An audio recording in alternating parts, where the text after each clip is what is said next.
Oh my goodness. Those eyes. Okay, a quick kiss. Thank you.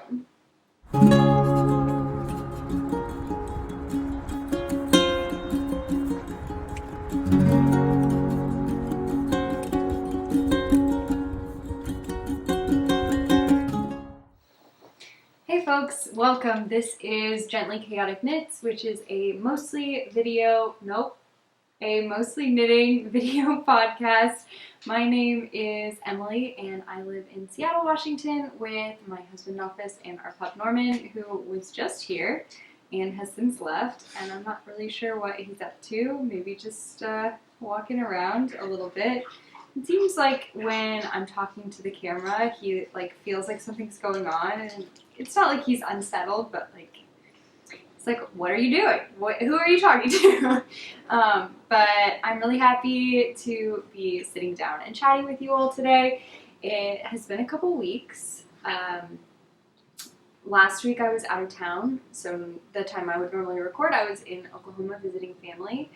And the week before that, I didn't have a ton of updates, and I was also, you guys know I'm going to be honest with you about this kind of stuff, but I was just feeling a little weird after the previous video. I don't know, nothing particularly bad, I didn't have a ton of negativity or whatever, but I just felt like I needed a little bit of a break, I guess. And those of you that watched that last episode may remember I just started feeling kind of off in the middle, and so I wanted to give myself plenty of time to just take a break from it and recover and come back really excited to chat with you and to share. So I'm back.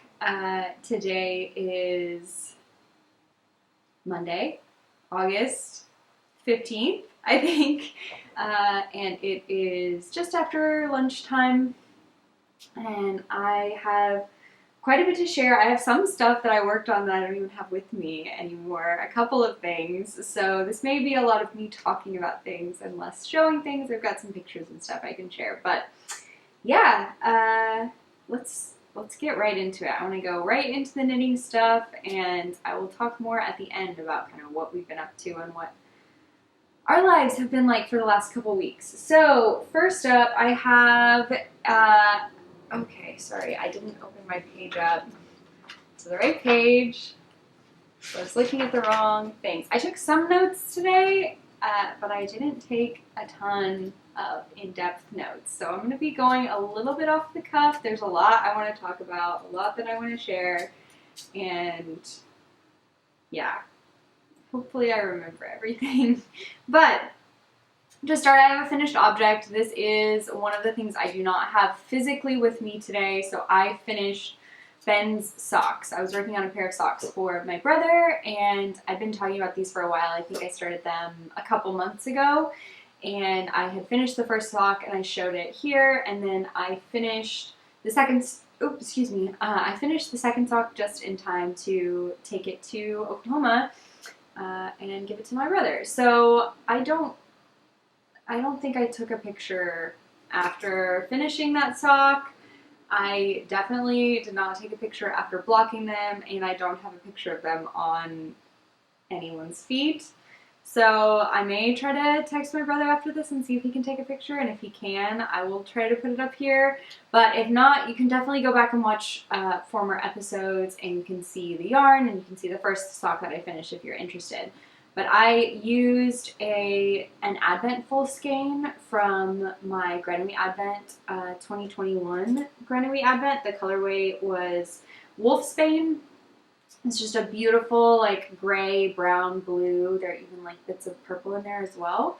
And my brother came and visited a couple months ago and really asked for another pair of socks because I knit him a pair before, and he said he wears them like crazy, and they were starting to wear holes, and I think he was also looking for something a little bit more neutral. The first pair I knit him was a bright dark red color. So yeah, he picked this yarn, and I knit him a pair of socks. I just did a basic 3x1. I did 1x1 ribbing for the cuff for about 1 inch, and then I did 3x1 ribbing for the rest of the sock, and yeah, I think I did 64 stitches around. He has really skinny feet, and my sock gauge is also pretty loose, so I did US size 0 64 stitches, and it worked out just great. I did a normal slip stitch heel. I didn't really follow a pattern. I just put together some sock components that I knew would work out. I always do my socks top down. I have knit a pair of toe-up socks one time and I did not love it. So I think I will just stick to doing cuff down socks. And I also always use the 9-inch circulars. So I will do magic loop. I know how to do magic loop and I will do it if I have to, but I would much prefer to not. So any opportunity I have to use the small circulars, I definitely will. And I know a lot of people have varying opinions about the small circulars, but I would definitely encourage you, if you haven't tried them, you should give them a try, because just like anything with knitting, I think anytime you do something a little different or use different needles or whatever, it takes an adjustment period. But it's just so nice to not have to fiddle with the cord, and DPNs are just like such a nightmare, I feel like, to use, because there's like, I don't know, sticks everywhere. So I would definitely encourage you to give them a go. It took a little bit of adjustment for me, but, and I first used the 9-inch circulars years ago. I don't even remember when, more than like 6 years ago, I first used them, and I think I may have even done them for my first ever pair of socks. I've been using the 9-inch circs for socks. I think I've only done magic loop socks once, and it was actually the toe-up socks as well, and I did them 2 at a time as well. Maybe that was just, I don't know, that was not a very good job using the scientific method for me, okay? I changed too many things at once. I didn't have a single, you know, dependent variable. I did a bad job, so who knows? Maybe I don't hate toe-up socks. Maybe I just hate magic loop. Maybe I don't hate magic loop. I just hate doing socks 2 at a time. I don't know. But anyway, would definitely encourage you to give those a go if you haven't tried them. And if you have and you don't like them, that's fine. I know a lot of people have strong feelings about this, and if I have to plant my flag, I plant my flag in team 9-inch circulars. But I also, I don't know why I guess this is going to be a long episode because I have a lot to talk about, and apparently I'm chatty today. But if, what was I even saying?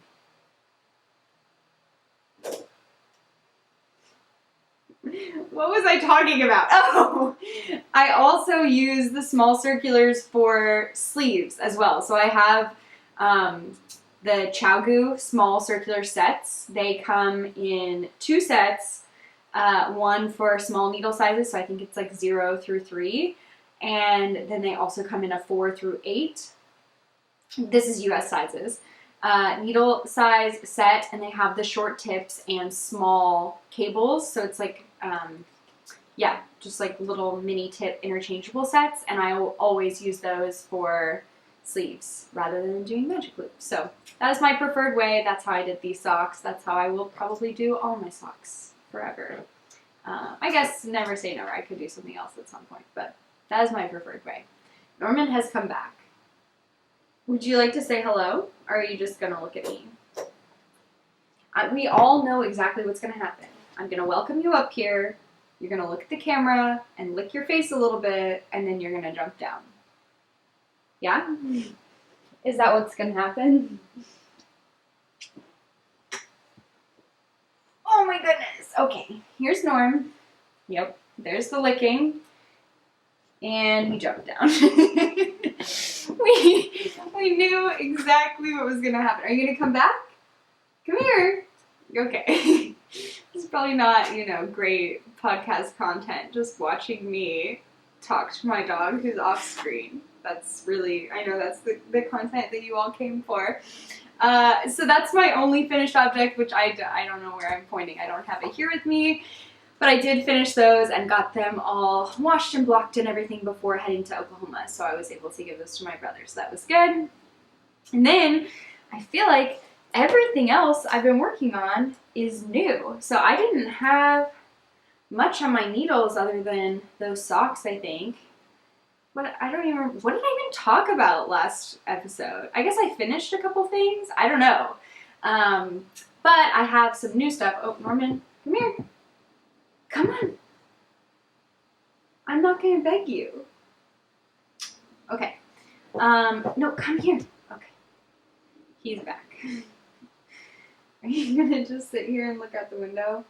All right, I'm going to keep talking about my knitting. So I started a couple new things, and let me go through those. So the first thing that I started shortly after recording the last episode. I don't know what I can say about this. I don't want to give too much away. Sorry, Norman is requesting to be covered by the blanket.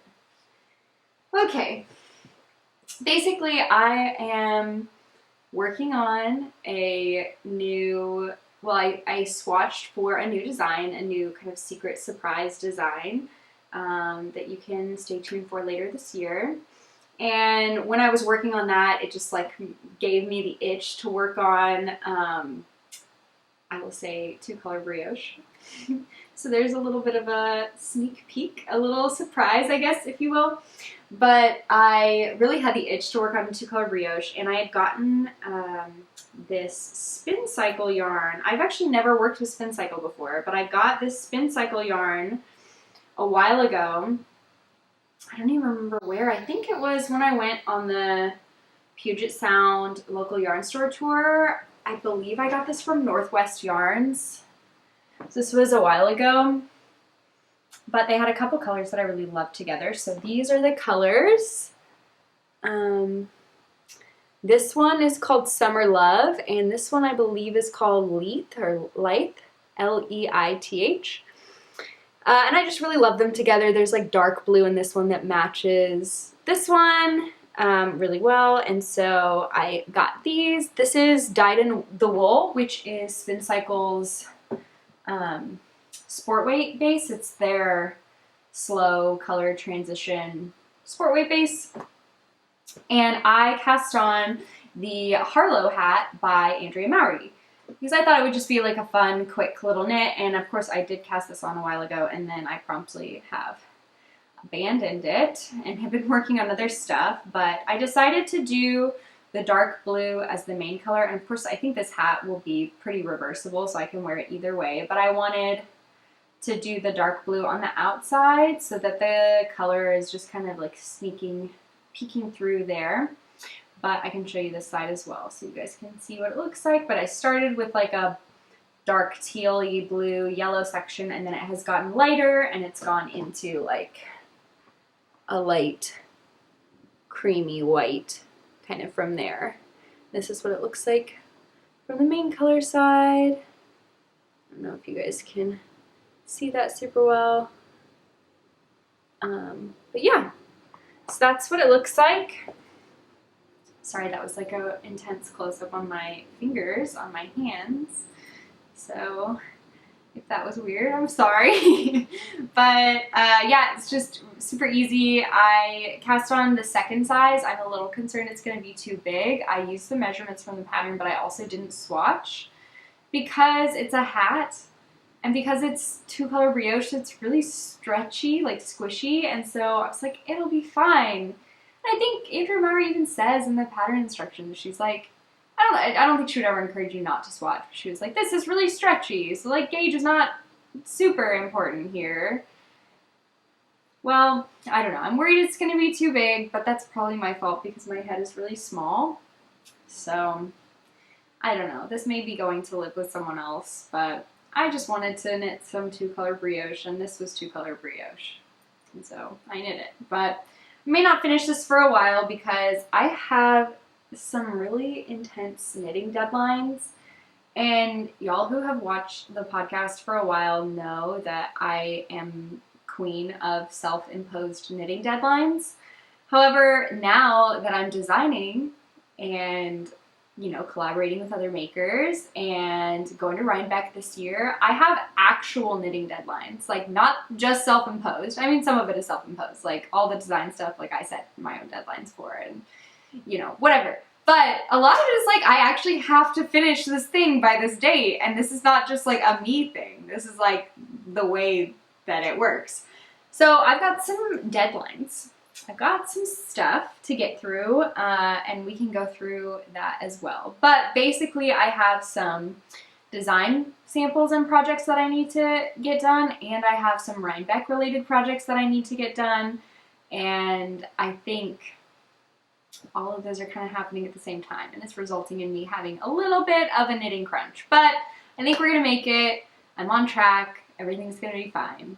But to that end, let's talk about some Rhinebeck projects. So, for those of you that are unfamiliar, Rhinebeck is the affectionate name for the New York Sheep and Wool Festival that happens in upstate New York, or in Rhinebeck, New York, every year in October. And it is a massive sheep and wool festival. There are some companion events that also happen that are more focused on like indie dyed yarns and other kind of like yarn vending events. Indie Untangled is a big one, and also a newer one is Woolen Folk, are also happening around the same area at around the same time. So it's just really an incredible yarn weekend destination. So my knitting group and I have a group of knitting friends here in Seattle. We decided we wanted to go to Rhinebeck this year. So we have our Airbnb and we have our flights and everything, and we are ready to go. So we're going to Rhinebeck this year, and in addition to just like going and having a great time, we decided we wanted to knit some matching garments. So first we talked about doing a sweater, and instead of all of us picking the same pattern, we decided we were going to pick the same yarn and each of us knit a different pattern with that yarn. So we would match, all of us would be wearing the same color, but different patterns. That way we could each kind of like showcase our individual style, knit something that we will love and will be really wearable. And we picked a really nice neutral color that I think everyone loves, so it'll be really wearable for everyone. So anyway, I have to knit a sweater by Rhinebeck to match my friends. And then in addition to the sweater, we could really, this I think came down to because we couldn't pick just one yarn. So we also picked another yarn, another color to make, everyone's gonna make like a t-shirt or a tank. And what I've heard is that the weather can be somewhat unpredictable as well. Like that time of year, it could be like fall, chilly weather, but it could also be like kind of warm.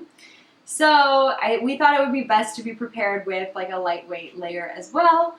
So we are also knitting a tank or t-shirt with another color of yarn. So I have to knit both of those before we go to Rhinebeck, which is in mid-October. And then I also have some other design deadlines that I'll talk about in a second, but let me show you, I've made some progress. I cast on the Rhinebeck tee, or like tank project. So the yarn we picked for this is Ritual Dyes Maven, which Ritual Dyes, they have hand-dyed yarn, but also they have a physical location in Portland, Oregon. And I got, okay, let me take a step back. I got this yarn, I got a skein of this yarn, and I think I showed it to you all when I got it at the Rose City Yarn Crawl in Portland this February. I got a skein of this yarn. This is Ritual Dyes Maven, which is their 80/20 fingering weight merino nylon. Just a standard fingering weight sock base. And this color is Amber Resin, and I saw they had one skein at the shop, and I just loved this color. I fell in love with this color and really wanted to, I didn't know what I wanted to make with it, but I knew I had to have the yarn. So I grabbed one skein of this, and then when we were deciding what to do for our Rhinebeck sweater shirts, each of us kind of nominated a couple of yarns, a couple of colors, and I nominated this one, and some of my friends really liked it as well. So we ended up picking this for our t-shirt tank yarn. So I had one skein already, and I thought that'd be close to enough for the project I wanted to make, but I wasn't sure it would be quite enough. So my friends ended up, I already had a skein, but no one else had any. So my friends ordered some yarn, and it came in, and it's a little bit different. I'll show you. I have actually a little bit of both because I decided to go ahead and alternate skeins. So let me show you this. This one is the original that I had, and this one is the new one. And it's just a little bit lighter, kind of orangier, less pink, and more variegated for sure. It's got like definitely some like lighter parts and darker parts, whereas this one is a little bit more solid, I think, but still like, you know, very good, very close and good enough to be like alternating skeins. Definitely should be alternating that's why I wanted to alternate from the beginning and not just do this one until I ran out, because I felt like you would definitely be able to see when I switched to this one. So the project that I'm working on, I decided that I wanted to knit a Slanty Stripes, which is a new pattern by me, a new design by me that is in testing right now, but without the stripes. So it's just basically a basic like V-neck tee, like tank type top. That's a lot of words that start with T. But just I used the gauge and the sizing and the numbers and everything from that. So I'm basically just making that top, but without all the stripes. So here's what it looks like. I did actually that pattern, because you do intarsia stripes. You have to knit the front and back separately, but because I'm not doing the stripes, I was able to do the body and the round, and then I split for the front and back. But here's what it looks like. This is the back. So you can see there is a little bit of pooling, and I think it's actually showing up more on camera than in real life. I mean, you can see it a little bit, but there's a little bit of like spiral pooling at the bottom. I did alternate skeins, so you can kind of see it almost looks like every other row is like pretty dark, and then there are some lighter rows in there. And then I did helical knitting for the body, and then once I got to the back, so the back you can see here, I have split for the front and back, and this is the back, and the back is flat. So I carried up on the side. I'm alternating skeins that way, so I do one row and then one row back with one skein, and then I do the other skein. So it's kind of like 2 rows per skein or per ball, and then rather than at the bottom, it was kind of like 1 row per. So the pooling is different at the top than it is at the bottom. And like, to be honest, like it's not my favorite, the pooling, but it's not so bad or so noticeable that it's really gonna bother me, I don't think. I do wish that I had been able to get more yarn that was more like my original yarn, that was definitely more solid, less variation in it, because I'm not a huge fan of the pooling like this. But again, I don't think it's like horrible, so I will be fine. I will wear it, and I will be happy about it, and I will be excited to watch my friends, or match my friends, not watch. I'll be excited to match my friends. So I have made quite a bit of progress on this. I cast this on, I don't know, shortly before I went to Oklahoma, and then it's been great. Just like, don't even think about it knitting, because I was in the round for a while, and then I did have to do like the armholes and everything, the armhole decreases, but it's been pretty good. So I'll finish the back hopefully pretty soon, and then I have to do the right front and the left front for the V-neck, and then I just have to put I-cords around all the holes, so around the neck and also around the armholes. And then I'll be done. So I think I'm gonna run out of this one. I just got a little bit from my friend. I may have to get a little bit more. But yeah, I'm hoping to finish this pretty quickly because it's still pretty warm here, and I could wear it some this summer. And also it'll feel good to just like have something marked off of my list. So that is Rhinebeck project number 1. Our other Rhinebeck project, we picked out some beautiful ampersand yarn, which I've talked about on the podcast before. I know I knit up a sample for La Mercerie, which is the yarn store that I work at.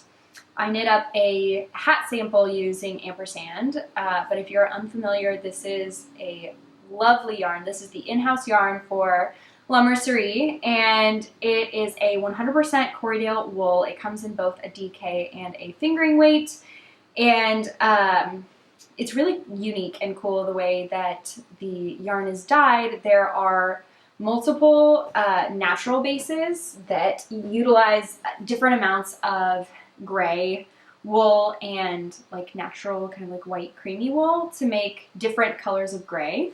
So there's like a all natural, which is like a white yarn, And then there's one with a little bit more gray, which is this one. This is called Grenouille 01. And then there's one with a little bit more gray, which is a little bit darker, and that's just called Grenouille 02. And then there's Grenouille 3, Grenouille 4, which are darker and darker grays. And then the colors are dyed on top of those bases. So you can see there's like a set of yellows, and they are dyed on top of the like white base, and then the one that's a little gray, and then the one that's grayer or whatever. And so you can see it's basically just a beautiful gradient of those colors on top of the different gray bases. Anyway, we did not get one of the colored ones. This is Grenouille 01, which is a beautiful, cool neutral, which I love. This is my favorite colorway of ampersand. And I got the Jensen DK, which is the DK weight.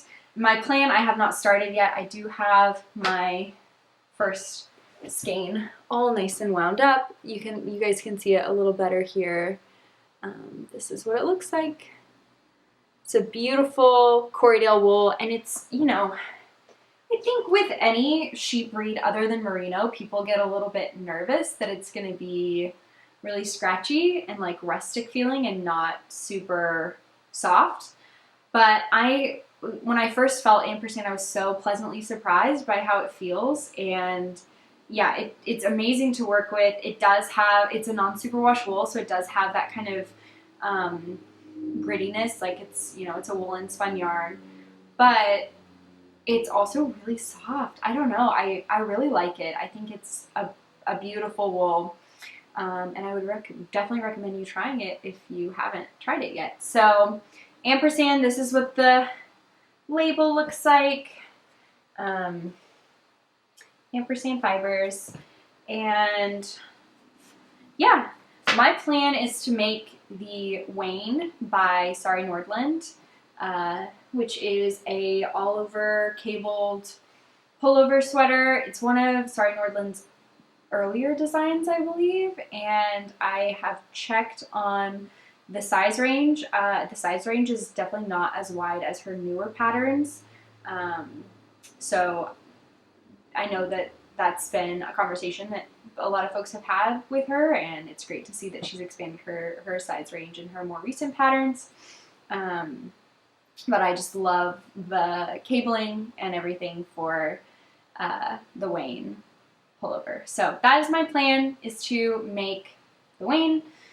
I have not cast on yet. I'm planning to do so pretty soon because I need to finish this by Rhinebeck. So that is a planned knit. And then so I guess I'm trying to figure out how to talk about the stuff and in what order. So aside from the Rhinebeck knits, those are my 2 Rhinebeck knits I need to have done by the end of October. The other deadline that I have for myself is that I am working on my dad's sweater pattern, and I've showed this before. I can show a picture. I don't have, well, I'll get into this. I do not have the sweater with me. The sweater that I originally, so I've knit one sample for this design already, and it no longer exists in this world because I ripped it out.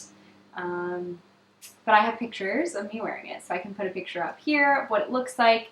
And I know I've told this story so many times, and I'll just do a very brief recap, but basically I am designing a pattern that is inspired by sweaters that my dad wore a ton when I was young. The sweater is just like a basic set-in sleeve Land's End sweater. So I have one of his sweaters that I took measurements of, and I knit a sample trying to replicate that design. And there were a couple things that I was unhappy with in that first sample that I wanted to change, and those changes I think were significant enough that I didn't feel comfortable using photos of the original sample as advertisement for the pattern, or even to request for testers to come and like knit the pattern. I really wanted to re-knit that sample and make a couple of those changes. For those of you that saw the original one, I think I may have talked about these changes before, but really I just wanted to bring the front neckline up quite a bit. It came down quite a lot, and I wanted it to be much closer to the neck to reflect the original pattern, or not pattern, the original design of that sweater. The inspiration sweater, and also just because I think I prefer that as well, just a little bit of a closer neck. And also some changes to the sleeve depth as well, so like the armhole depth. So I wanted to make those changes, and in doing that, I also started working on grading out the pattern. And it's really important to me that this is a unisex pattern, or that it is a, most, I think, often knitting patterns are written with women's bodies, or traditionally people with breasts in mind. So people, normally for size charts, I use I use a couple different ones, but like Isolde does size charts for women, and they have average measurements for women's bodies. So a little bit narrower shoulders and like wider busts due to breasts and all of that. So I went through and was looking at men's size charts as well, and I found that it was going to be really difficult to make this pattern fit the way that I wanted to on both men and women's bodies, both folks that had breasts and people who have broader shoulders. It was going to be difficult to do that in just like one fell swoop, just one set of sizes. So after thinking about it and talking to my tech editor about it for quite a while, we decided to write 2 tracks for the pattern, so 2 sets of sizes. One is going to be a standard set of sizes, so similar to what you would expect for most knitting patterns that are written for women. And the other set of sizes will be the broad shoulder set of sizes, so just a little bit of a different shoulder to bust ratio there, more what you would expect for men, folks with broader shoulders and no breasts. So that's a little bit more work on my part to write the pattern out for 2 kind of size ranges. It's not quite like writing 2 full different patterns, but it's definitely not like writing one. So I've been spending quite a bit of time and effort on that. And with that in mind, I just wanted to re-knit my original sample. So my sample that I knit for myself will be in the standard size. This doesn't mean anything to you all yet because the pattern doesn't exist, but I'm knitting myself a standard size 2. And then I'm going to knit a sample for my dad as well. And I'm going to knit him a standard, or a broad shoulder size 4. Also probably doesn't mean anything to you, but I'm going to knit him one as well. And then my hope is that we can take some photos together. One, because I think that would be really sweet and, honor the inspiration of the sweater, but also so that folks can see what it looks like on different size and shape people.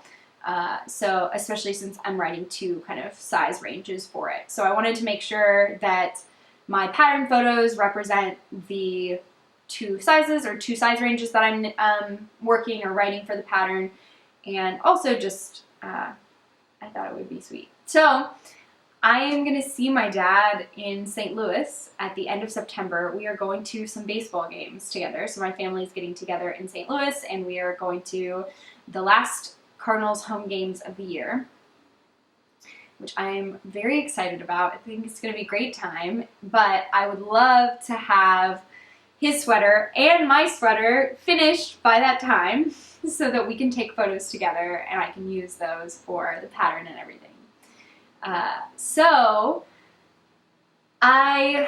If you are doing some mental accounting in your mind, that is 3 sweaters and a t-shirt that I need to finish 2 of the sweaters by the end of September and the other 2 projects by mid-October.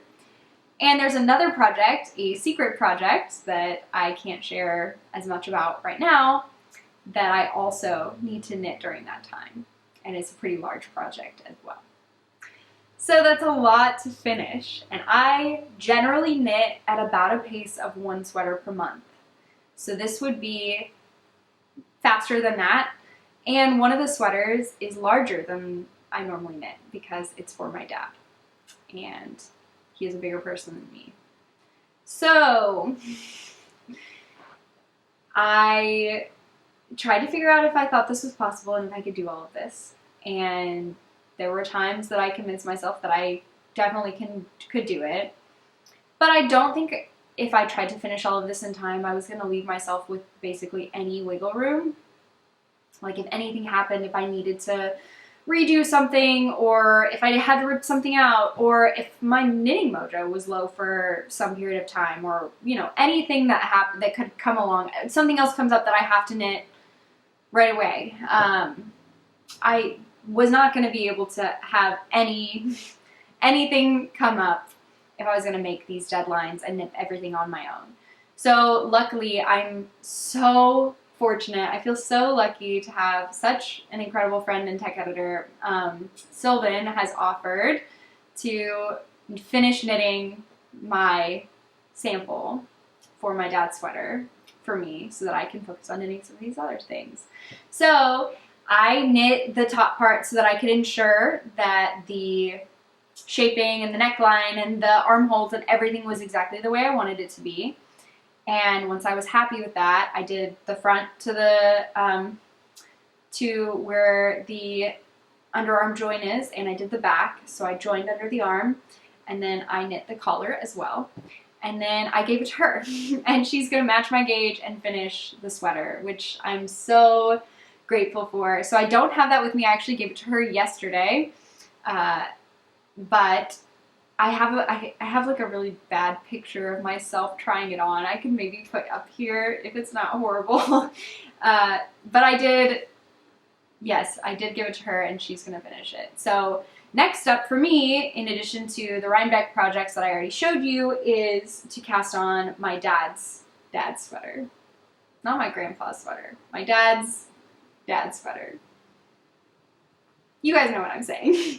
So I got some yarn for his sweater, and y'all, exciting news. The yarn I used for this project, that I used for my original sample, and that I'm using for my dad's sweater, that's a whole part of the story as well, because I had such an emotional reaction when first feeling this yarn. It felt to me like my dad's sweaters, and that's part of what inspired me to do this in the first place, to write this pattern.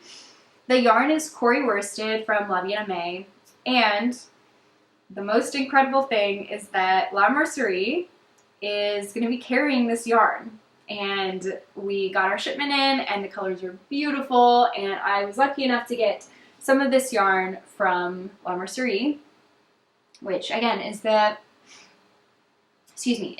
yarn store that I work at. And I picked this color for my dad's sweater. So this is Payne's gray, and is a beautiful like dark gray, and it's almost like a bluish gray. It's really pretty. I have lots of skeins of it. Let me show you guys. There's the labels, and this is the color. And it's just a beautiful like slate gray, like bluish gray color. So I am going to be casting that on soon. And yeah, we'll see how much progress I can make, how quickly I can make it through this sweater. Hopefully I can finish it by the end of next month. So yeah, that's about 6 weeks from now.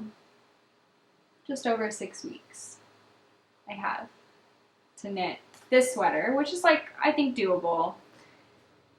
And I need to make some good progress on some other stuff too. So I don't know, y'all might think I'm crazy and that this is too much, but I'm proud of myself for letting someone help me, letting Sylvan help me with my sample, my sweater, because otherwise I think this would be even wilder to try to get it all done. So that's the situation. That's what I have that I've finished, that I'm working on, that I'm about to cast on. That's all the knitting stuff I have. Again, here I am talking about sewing. I I never feel motivated to sew. Like, even if I think about the things I want to make and like I want to have the finished thing, I'm never like, ooh, I feel like sewing today. You know what I mean? But I've been talking forever about sewing a fringe field bag, the pattern by Grainline Studio. And I mentioned my friend Maya and I were planning to sew them together. And I really feel like this is the week. I think today, after I'm done recording, I'm going to cut the fabric. I'm not promising to start sewing because I need to figure out how to change the needle on my machine. I've never done that before. And you're like, Emily, you've sewn like 6 things. How can you have never changed the needle on your sewing machine? And you would be right. And I should have done that by this point. I've been told that it's very easy. I'm sure it is, but still, a new thing. That's, no thank you. I'm just kidding. I'm happy to learn new things, but yes, I need to change the needle on my sewing machine. I'm going to cut the fabric, and then I'm going to sew this bag this week because I think it'd be really fun to motivate me. I'm going through an intense knitting stage. Like, I need to knit a lot in the next like month and a half, 2 months really. So I think it'd be fun to have a bag that I made, and maybe that'll really motivate me. That'll make me really want to knit on these things that I definitely have to knit quickly. So that's the situation. The sewing. I also have tons of other stuff that I want. Like last night we went out to dinner, and Office and I went to dinner. We just went like down the street from us. There's this really cute Italian restaurant, and they have outdoor seating, and we went and just like sat outdoors and had a beautiful dinner, date night. And I wore the dress that I sewed. I wore my blue, it's McCall's 7777 bodice, and then I put a half circle skirt on the bottom.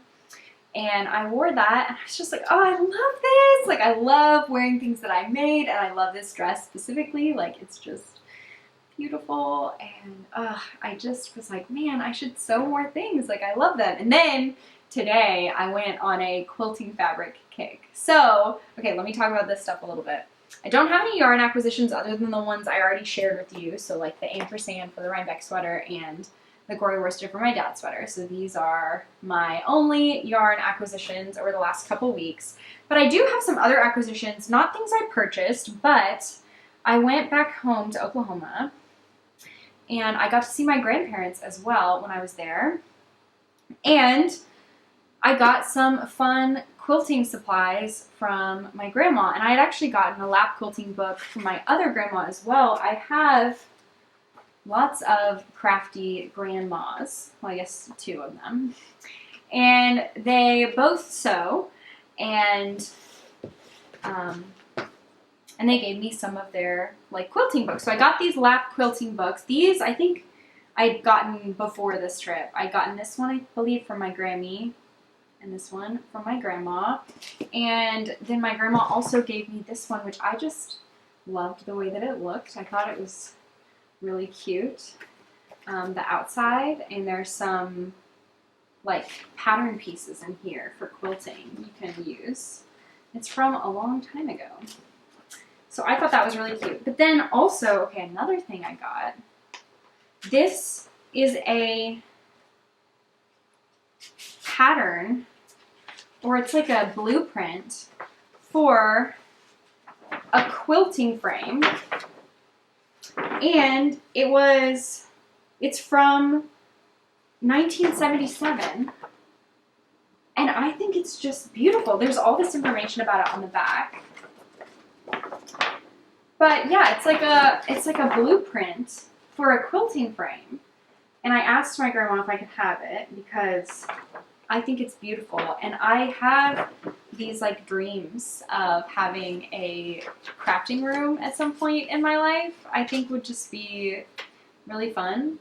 It's kind of like an office, you know? People get an office to work in. Like, if my job is like knitwear design and knitting stuff, like I should get an office too. Like, I should get a craft room. But anyway, I have these visions of having a craft room, and I think this would be beautiful artwork to put up in the craft room. So I got this from my grandma as well, and she gave me a couple of these little, I think they're like little plastic rulers and like edges that you can use for cutting out fabric, especially for quilting. So I thought that would be really useful. So that kind of, this, my sister also has a sewing machine, and we've done a little sewing together in the past. Like, we've sewn the same patterns and everything. She and I have been talking for a while about sewing a quilt. So I've never quilted before. I am very scared of it, as I apparently am with everything sewing related. So I really want to try something small first, like maybe a quilting bag. My friend Maya had suggested is like start with something small. So I'm thinking I might do that, start with a quilting bag and then do like a smaller quilt, like a twin size quilt or like a lap quilt, you know, something that you can put like on the back of the couch or whatever, not like a full bed size quilt yet. So my sister and I had been talking about that, and that's I think what inspired my grandma to share some of this stuff with us. But now I've definitely got like the itch to do the quilting. So I went online this morning and I was looking at quilting fabric, and I'm trying to pick what kinds of colors and fabrics I would want. I'm thinking some like a pretty neutral, like creamy neutral palette with like some mustard and blue in it, and like pink, blue, and mustard.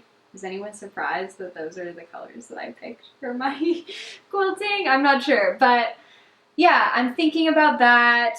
I know that I don't really have time to do anything right now except for knit all this stuff that I have to knit for my deadlines. But I still, like, if you all remember, if you've watched the podcast in the past, I have this whole woven blanket, like woven felted blanket that I really want to make this year. I would love to have before winter. I just think that would be so cozy to like cuddle up under. So I really want to make that, and I want to make a quilt, and I want to sew all of these things, and I want to get back to dyeing yarn. Do y'all remember when I dyed yarn? That was like forever ago, and it was so much fun, and I still have a ton of supplies, and I want to dye yarn again. I want to dye yarn, and I don't know. I thought that when I quit my job with the Mariners, which again, sorry, I'm referencing right now a lot of things from the past, and I'm just acting like you guys definitely know all of these things, and like you probably don't remember, or you also may not have even watched back then, so I should be doing some summaries. But basically, in April of this year, I was working as an analyst for the Seattle Mariners, and I left that job. For a lot of reasons, and I'm not going to go into all of that now, but basically I was craving something that was a little bit more creative. I was craving something that gave me more flexibility to prioritize the things in my life that were the most important to me. So definitely crafting and knitting and all of that, but also spending more time with my family and travel and all of that. So I needed to leave that job to do those things that were important to me. And I thought when I left that job that I was going to have so much time. I thought that like every day I could fill with all of these like things I wanted to do and these dreams that I had and these things I want to make, and I could travel and visit family all the time, and Nafis and I would be able to go on all of these like weekend trips and travel everywhere. And you know, I just don't know where the time goes. The design work itself takes up a lot of my time. I'm at the store a couple of days a week, and like I went back to Oklahoma last week and I love that, and I'm so glad that I went, but like I didn't get a lot of stuff, like work stuff, design stuff done during that time. And when we travel, that's the way it is. I don't get as much crafting stuff done when we're traveling, when we're going places, and I just feel like the time, it goes so quickly. And I always wish that I had more time to, and I don't know, I feel like people always say like you make time for the things that you love, you know, and I feel like I have done a pretty good job of making time for the things I care the most about, and that was a big thing for me, and like, you know, leaving my job and changing my priorities and making sure that I had time for the things that I cared about the most. But I don't know, like, do I just like too many things? Do I just want to do too many things? I just feel like there still isn't enough time. There's still not enough time, but I'm doing my best, and I'm going to try to balance the time out as best as I can and do as much of the things I love as I can. So, speaking of travel and all of that, oh, sorry, I'm everywhere. My brain is everywhere. I feel like there's still so much to talk about.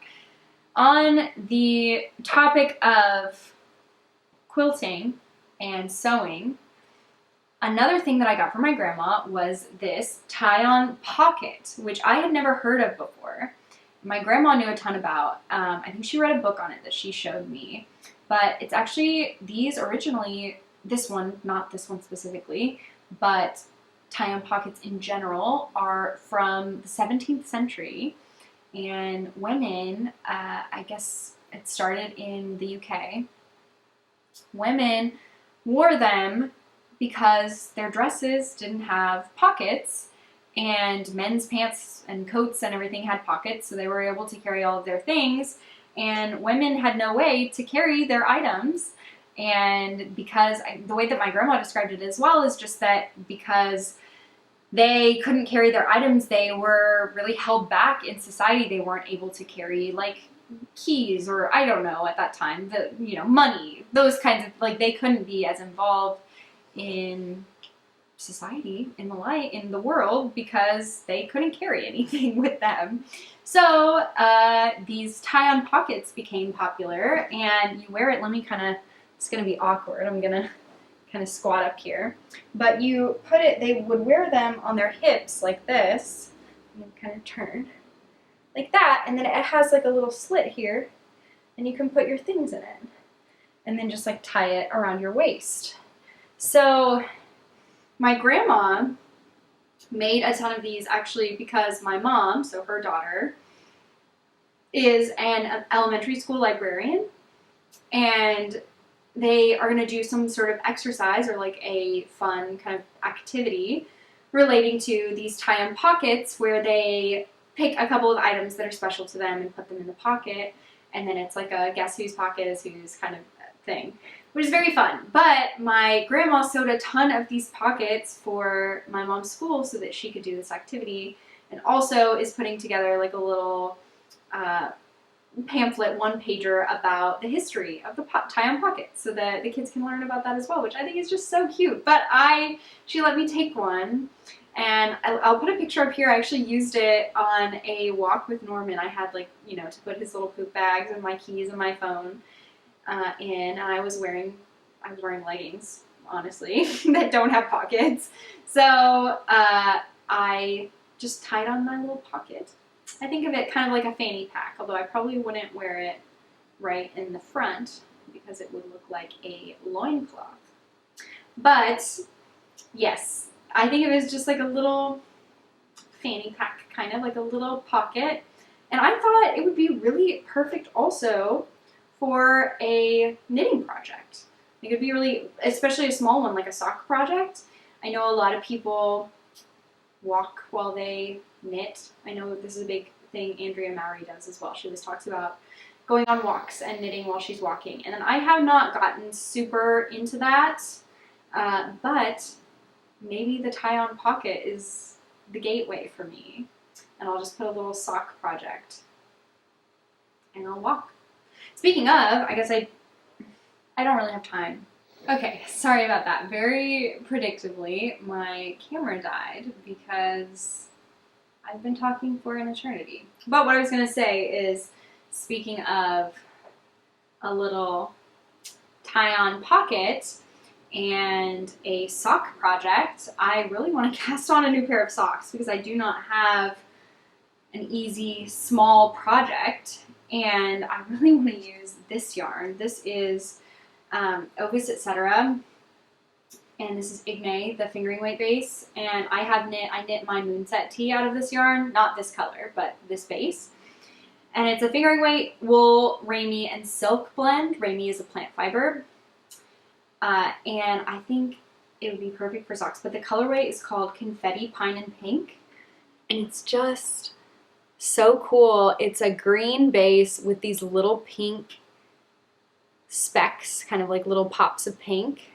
And I really want to cast on a pair of socks in it because I really want them for like fall and winter. I don't know, maybe it's the green, like the pine. Okay, I'm absolutely getting the itch for like fall and winter and like holiday time, but I'm also like desperately want summer to last forever. Do you guys ever feel that? Like, I know there's this whole contingent of folks like on knitting Instagram that are like, it's time for fall. I want cool weather and sweaters. And like, I feel that. I absolutely do. And I know there are also folks that are like, summer forever. The weather's great. And I get to do things outside. I'm like, yes, I also agree with you. And I guess I just want both. Let's alternate. One day of summer, one day of fall, one day, I don't know. Like, I want all of it. I want everything all at the same time. I don't know. Does anyone else feel this way? Like, I feel like everyone has a stance that's like, yes, summer forever, or like definitely fall, winter, cool weather. And I love so much about both. Like, I love doing all the outdoor activities and the sun. Oh my gosh. I mean, I guess maybe it's a little different for me here because there are other places where it's sunny in fall as well, but in Seattle, it's basically only sunny in summer. And once we get into fall and winter, it's cloudy and rainy every day. And, you know, that's fine. I've accepted that. But my mood is just so affected by the weather and the sun. And, like, even if it's cold, if it's sunny, I'm so much happier. So then you're like, Emily, why do you live in Seattle? And I'm like, I mean, the summer is beautiful here. I don't know. I don't need to. I very much love Seattle. I love so much about Seattle. And the thing maybe I love most is how beautiful the summer is. And maybe that's why I want it to last forever. Anyway, I wasn't planning on talking about that. But maybe, even though it would be irresponsible, I might cast on a pair of socks with this yarn because I need to see this starting to knit up. I've knit with yarns like this before. I think Swan's Island has a yarn like this, but it's 100% merino, and I've knit my husband a pair of socks out of it, and the holes came immediately. I don't know what I was thinking. It's a really soft yarn, but not a sturdy yarn. This one, I think because of the Aimee and the silk, I think it'll hold up really well. So I want to knit the green one for a pair of socks for myself, and then I also got a gray one with white specks that I'd like to knit a pair of socks for my husband with. So again, I want to knit this one first because I guess I'm selfish, but I also really want to see the green and pink, so yes. I feel like I almost never go with green, but for some reason, I just really like that one. The end with the pink. I think it's really good. So, okay. What did we get through? Talked about all the knitting. I talked about some sewing. I talked about the quilting. I talked about a random sock project that I want to knit. What else is there? So I think that's pretty much it for crafting stuff. I'm just going to say here, like, I hate it when people do this, but there's a lot of good stuff coming in the next little bit. I have a lot of big, fun projects that I'm working on. Design stuff and design business stuff and in my life and there's a lot of good stuff happening. So definitely stay tuned. Norman, are you ready to be uncovered? Do you need help? Here he is. Angel. Okay, goodbye. There's a lot of good stuff happening, and I'm really excited for it, but it's also like a tiny bit stressful and like overwhelming, but it'll be fine. I feel like it'll be good. So lots of stuff happening. What's going on in our lives? A lot, I feel like. It's been a couple weeks. I am definitely not sick anymore, feeling much better. Fully recovered. Well, mostly recovered. 95% recovered. I was back at work. I was back at La Mercerie in the last couple of weeks. It was really nice to be back.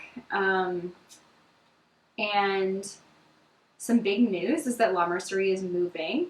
So I don't think I talked about this here. I only talked about it or shared the post on Instagram, but La Mercerie is moving. So right now, La Mercerie, the yarn store that I work at, is in Poulsbo, Washington, which is, for me, I take a bus So I live in Seattle. I take a bus to the ferry terminal, and then I take a ferry from Seattle to Winslow, which is on Bainbridge Island, and then I take another bus, which takes me all the way through Bainbridge Island and continues north up to Poulsbo, Washington.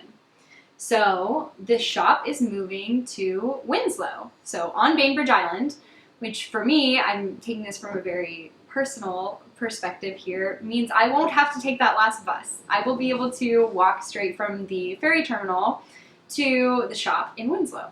But for all of you that live in Seattle or potentially want to visit or wherever, I think the shopping in Winslow is such a great thing for everyone. It'll be really easy for folks to get there from Seattle. It's also in such an amazing area. For those of you that have been to Winslow or have been to Bainbridge Island, there's a very cute little main street, and the shop is going to be just off the main street towards the water, towards the marina, and it is a beautiful location. I got to see it a couple weeks ago, and I just think I can't wait for everyone to see it. I think you guys are going to love it. So stay tuned for more information, but we are moving in the next couple weeks. The shop, the last week, or so I guess yesterday really, was the last day of the shop being open in Poulsbo, and then we're going to be closed. The physical location is going to be closed for a couple weeks. We'll still do online orders and stuff, so if you guys have yarn needs, if you heard about any of the yarn that I'm knitting with and you want to also knit with some of it, definitely check out our online orders.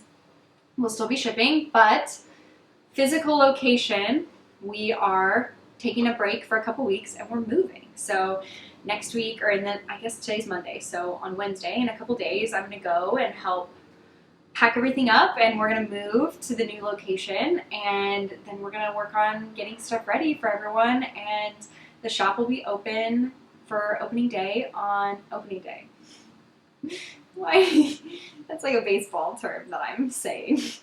The grand opening will be Thursday, September 1st, and I will be there, so you should definitely come and say hello and see the new store. There's some really fun stuff. Y'all, there's some fun stuff. Like, if you want some of this yarn, maybe come on the 1st because it will be available, but only to folks in store. So definitely come. It's going to be really fun. It's going to be beautiful. So that's something that's happening right now. But because the shop is moving and we're taking a little bit break at the physical location, that gave Nofis and I an opportunity. I'm going to have a weekend off next weekend. So we very randomly and spontaneously, I guess not randomly, but spontaneously, which is like, if you know us, or like if you've watched me, you probably know me pretty well at this point. If you've watched, this is I think like episode 51. Like, also, I just casually went past, last episode was episode 50, and I was like, I didn't even think about it. I was just like, yeah, okay. 50 episodes of this podcast? Can you believe that? Clearly I cannot. That people are still watching this 50 episodes in. It's been almost 2 years since I started the podcast. Can y'all believe that? I'm sorry. I'm gonna get emotional about it. I can't believe what this podcast has given me and the community here, and like the strength and the courage to be where I am now. I feel like so much of it comes from doing this podcast and like y'all's support. Sorry, I did not mean to go off on this tangent. I told y'all at the beginning, this is gonna be a long one. This is gonna be a chatty one. I knew it was, but what I'm saying is, if you've watched 50 episodes, let's say they average an hour, you've watched me sit here and on this couch and talk to you for like 50 hours. It's like more than 2 full days. So I guess what I'm saying is I feel like you guys probably know me. You know me pretty well. And to get back to the original point, you also probably know that I'm very much a planner. And my husband is also that way. We are very much planners. We plan things very far ahead of time. And when I found out that I was going to not be working next weekend, I don't know, I had this burst of spontaneity and was like, Nofis, do you want to like do something? Should we go on like a weekend trip? And so we thought about where we wanted to go, and I'd remembered my friend and coworker Maya mentioned she had just gone to the San Juan Islands and had like a beautiful trip there. And so I just asked her like for any suggestions for what we should do and where we should go, and we're gonna do it. We're just gonna go on like a little weekend trip. So next weekend we're gonna go. We're gonna have a beautiful time eating good food, and I think we're gonna go out on the water, like kayaking and like renting scooters and all of the fun things. I think it's gonna be a really great trip. And I had this feeling like when Nofus and I were sick, I was just like, I had this feeling that like summer was slipping away and we were gonna miss it, you know, because we were stuck indoors and not feeling well. And I just was like, oh, I don't want to miss out. But I feel like this is going to be really good. This is going to feel good. And our trip to Oregon was cut a little short because we were sick too. So I really feel like this is going to be exactly what we need to have that really good summer feeling. So that's what we're doing next weekend. As for what we've been up to, I mentioned I went back to Oklahoma. I had the best time. I was only there for like 3 days. So a very short, quick trip, but it was so good to be able to see my family. And my sister, who now lives in Madison, Wisconsin, she was actually able to come at the same time as me. So she drove down from Madison, actually, quite a long drive. And so we were both there at the same time. So I got to see her, and we got to see, you know, of course, my parents, my brother, and all of our grandparents. We got to go and spend some time with them as well. And it was just, you know, we didn't have a ton of stuff planned. We didn't have like, it wasn't, you know, a vacation. It wasn't activities planned. It was just like we went swimming and we just, I don't know, watched baseball and we hung out and chatted with each other. And it was just a really good trip. It was a really good time. And I'm very glad that I went back just for a couple of days. So that was really fulfilling, and I guess not fulfilling. I mean, I feel full. So kind of like fulfilling. It was good. That's what I'm saying. So then I came back and let's see, I went to work shortly after that. And then yesterday, so okay, what did we do on Friday? I feel like we went and played disc golf. Nofus and I went, well, I don't really play disc golf. Nofus plays disc golf and I carry his bag. I'm his caddy, and I walk the dog around. So it was really good to be outside and took care of lots of chores and stuff. And then I was at the store on Saturday. Sunday is our other weekend day, because if you guys remember, since I work on Saturdays, Nofus and I take our weekends on Fridays and Sundays now. And so Sunday we had some friends over. Actually, my knitting group came over and we had brunch.